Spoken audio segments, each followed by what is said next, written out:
मी शिवसेनेतून बाहेर पडलो त्या वेदना वेगळ्या होत्या. माझ्यासाठी पक्ष सोडणं नव्हतं, घर सोडणं होतं. काही गोष्टी मला उमगल्या, काही उद्धवला उमगल्या असतील. झालं गेलं सोडून द्या, राज ठाकरेंचं विधान.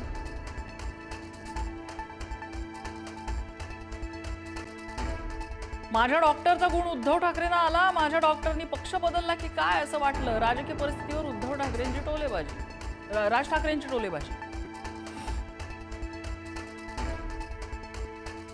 बाळासाहेब ठाकरेंच्या जन्मशताब्दी निमित्त राज ठाकरेंची सूचक पोस्ट. राजकारणात लवचिक भूमिका घेण्याचे संकेत. राजकारणात कधीतरी बाळासाहेबांना पण लवचिक भूमिका घ्यावी लागली. राज ठाकरेंची पोस्ट.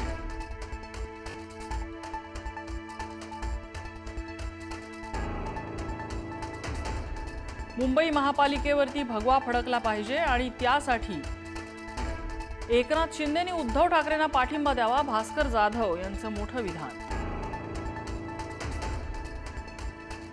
महापौरपदासाठी शिंदेंच्या शिवसेनेचा पाठिंबा घेणार नाही. एवढी वाईट वेळ आमच्यावर आलेली नाही. संजय राऊतांचा टोला.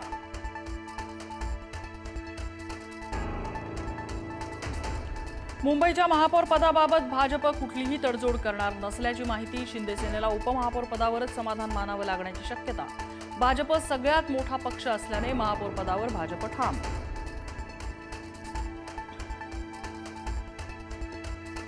महाराष्ट्र सदन घोटाळ्यात छगन भुजबळ यांना मोठा दिलासा. एसीबी नंतर आता ईडीच्या केसमध्येही भुजबळांची निर्दोष मुक्तता.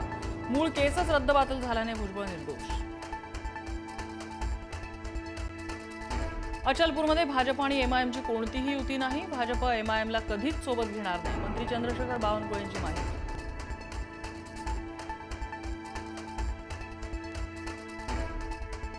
गोपीनाथ मुंडेंच्या आग्रहास्तव बाळासाहेबांनी मनोहर जोशींना बाजूला करून नारायण राणेंना मुख्यमंत्रीपद दिलं.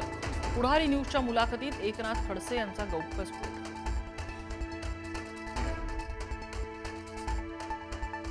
बाळासाहेब ठाकरेंच्या जन्मशताब्दी वर्षानिमित्त उपमुख्यमंत्री शिंदेंकडून नव्या योजनांची घोषणा.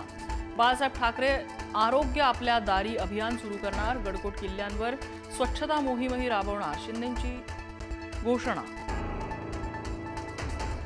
पंतप्रधान मोदींकडून बाळासाहेबांना अभिवादन. महाराष्ट्राच्या प्रगतीसाठी बाळासाहेबांच्या दृष्टिकोनातून प्रेरणा मिळते. मोदींची पोस्ट. तर ज्या बाळासाहेबांकडून प्रेरणा घेतली त्यांचीच शिवसेना भाजपने फोडली. संजय राऊतांची टीका.